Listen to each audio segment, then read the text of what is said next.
지인의 권유로 사업가들의 모임에 참석하게 된 30대 여성. 그곳에서 착하고 건실한 한 청년 CEO를 만나게 됩니다.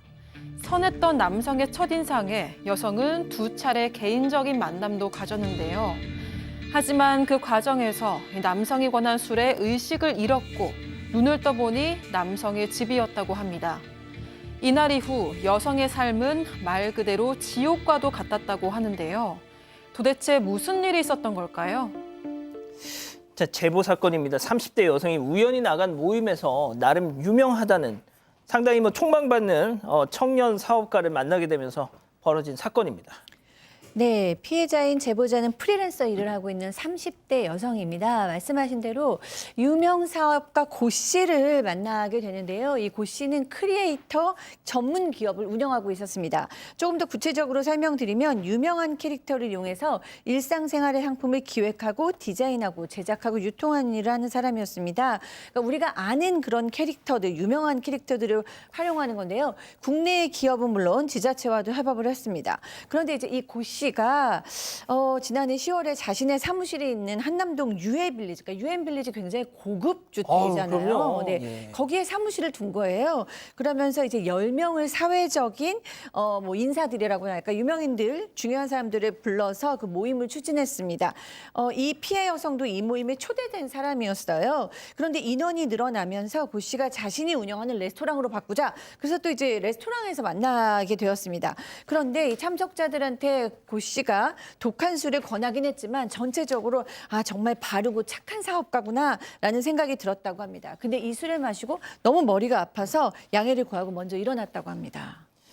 자, 이 모임 이후에 이 고모 여성에게 개인적인 연락을 했다고요? 네, 모임 다음 날에 피해 여성은 이 고 씨에게서 연락을 받았습니다. 어제 나와주셔서 감사하다. 차를 보낼 테니까 오늘 저녁 먹으러 와라. 이런 내용이었는데요. 피해 여성도 유익한 시간이었다고 화답을 주고받았고 피해 여성은 고 씨가 보낸 차를 타고 고 씨의 사무실로 향했습니다. 고 씨는 피해 여성에게 사무실 곳곳을 구경시켜 줬는데요. 지하로 따라 내려오라면서 이 직원들을 위한 영화관이다. 이런 소개도 했었다고 합니다. 이후 고 씨와 피해 여성은 식사를 하려고 유명한 호텔로 이동했습니다. 그런데 호텔에 도착하니까 고 씨가 뜬금없이 민망해하지 말라고 미리 말씀드리는데 사실 내가 이 호텔의 5대 주주다. 들어가면 다들 인사할 거다. 이렇게 이야기를 했습니다. 아하. 실제로 호텔에 들어가니까 직원들이 모두 대표님 이렇게 부르면서 반갑게 인사를 했대요. 피해 여성은 직원들을 위해서 영화관을 차려놓은 사무실도 그렇고 이런 모습을 보고 정말 자수성가한 청년 CEO구나 이런 생각을 했다고 합니다. 자, 그런데 그날 식사 이후에 생각지도 못한 일이 벌어졌습니다. 피해 여성의 이야기 직접 들어보시죠. 유해빌리지 사무실을 구경을 시켜주더라고요. 선량하고 정말 착한 CEO구나, 자수성가 청년 CEO구나라고 믿었고, 네, 어느 순간 기억이 완전히 끊겼어요. 그런 적은 처음이었거든요. 어떻게 나갔는지, 어떻게 다시 그 유해빌리지의 집으로 이렇게 들어갔는지 전혀 기억이 없고, 그때는 그게 범죄라는 생각을 제가 바보같이도 못했어요. 내가 술에 들어가서 내가 자기 관리를 못했다라고 자책을 했죠. 네.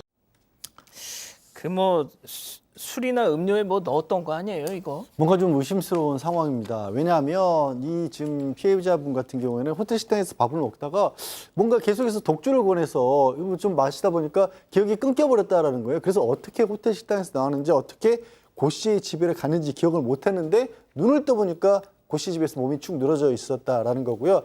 이때까지만 해도 그냥 진짜 내가 술 때문에 자기 관리를 못했구나 하고 자책을 했다라는 거예요. 그런데 문제는 그날 이후에 몸이 좀 안 좋아져서 검사를 해봤더니 임신을 했더랍니다. 자, 임신을 했습니다. 정신을 잃고 나서 임신이 된 겁니다. 당연히 고 씨한테도 사실을 알렸겠죠. 자, 이 소식을 전해들은 고 반응 어땠을까요? 체크포인트 짚어보죠. 결혼하자? 허허. 자, 피해 여성 얘기 이어서 들어보시죠. 리얼 때문에 저는 코로나인 줄 알았어요. 인기가 양성이 나서 너무 놀란 거예요. 저 임신했어요. 이러니까 갑자기 정말 태연하게 어이가 없는데 나 묶었는데 그러면은 결혼을 해야 되나? 결혼을 뭐 하죠. 근데 나중에 이혼하면 되지. 그리고 그 유전자 검사는 나중에 하면 되지. 라고 하더라고요. 자, 지금 뭐 채팅창에 스마일님이 딱 저 고모의 이름을 얘기를 하시네요. 저희가 이제 이름은 공개하지 않겠습니다. 하지만 이 사람이 운영했던 그 기업체 이름 상당히 유명한 회사더군요. 오렌지 쇼크라고 합니다.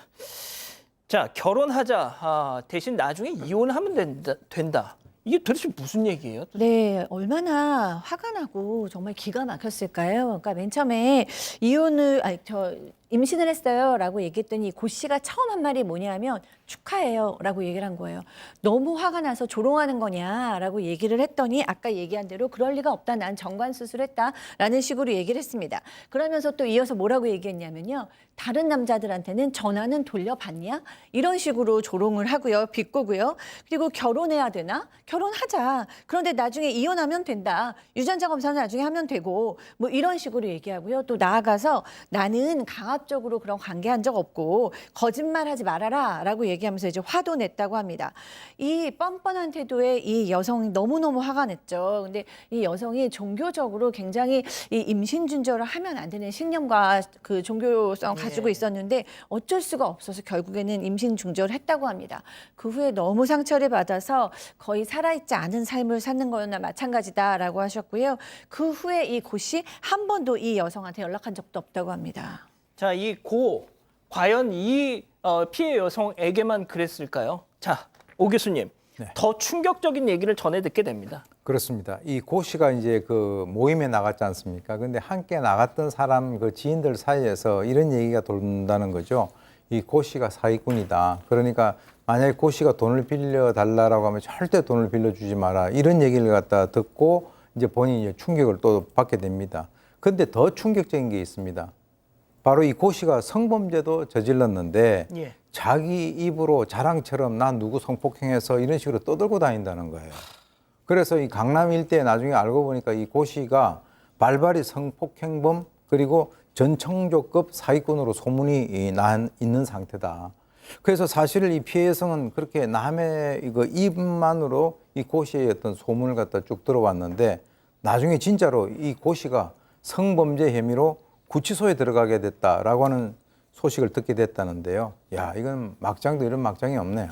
자, 지금 뭐 구치소에 들어갔다면 다른 피해자가 있다는 거잖아요. 알고 보니까 성폭행을 당한 피해자가 3명이나 더 있었습니다. 아우. 사실 더 있었을 수도 있을 것 같습니다만 범행 수법도 이 피해자, 이 제보를 피해자분과 거의 비슷했다라는 거예요. 술을 마시고 기억이 나지 않는 상태에서 성폭행을 당했다라는 거고요. 실제 고소를 했던 그 다른 여성 같은 경우에는 성폭행뿐만 아니라 스토킹에 또 불법 촬영을 해서 그걸로 협박까지 했다라는 내용으로 고소를 했던 겁니다. 더더군다나 그 피해자 같은 경우에는 네. 고소 이후에 안타깝게도 극단적인 선택을 하기까지 했다라고 합니다. 잠깐만, 피해 여성 중 한 명이 스스로 네, 그 사실을 견딜 수가 없었던 거죠.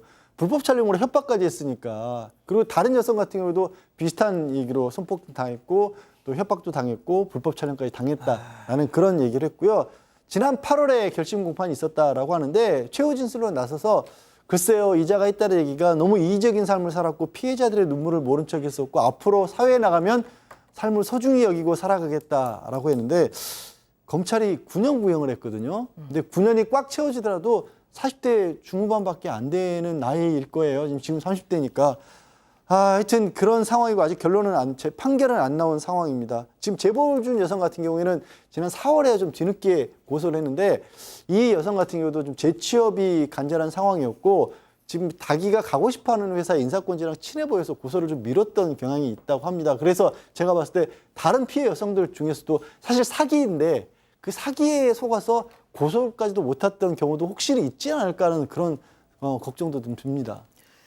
자, 오 교수님, 이자가 성범죄뿐만 아니고요. 진짜 저희 제작 PD가 얘기하길 전청조급의 사기 행각을 벌였다. 심지어 이자가 운영하던 회사와 업무 협약을 맺은 많은 정말 유명한 대기업들이 있는데 그 대기업들 뒤통수 맞았습니다. 근데 그 일부 대기업에서는 이런 사기꾼에게 자기들이 이용당했다는 그 사실 자체가 너무 수치스러워서 공개를 못하고 있답니다. 예. 자, 그리고 일반 피해자들 역시 1,000명이 넘는다고 합니다. 지금. 지금 이제 우리가 예상했던 것보다는 그 피해 범위가 엄청난데요. 이 평소 이 고씨 같은 경우는 주위 사람들에게 자기의 어떤 신분을 상당히 과시를 해 왔었습니다. 뭐 유명 대학을 나왔다. 어디에 있는 뭐 대그룹 그 회장하고 친분이 있다. 그리고 이제 뭐 자기의 SNS에 올리는데 연예인들하고 찍은 사진을 올린다든가. 그리고 뭐 명품 같은 거 뭐 이게 다 나오는 그 레파토리 아니겠습니까?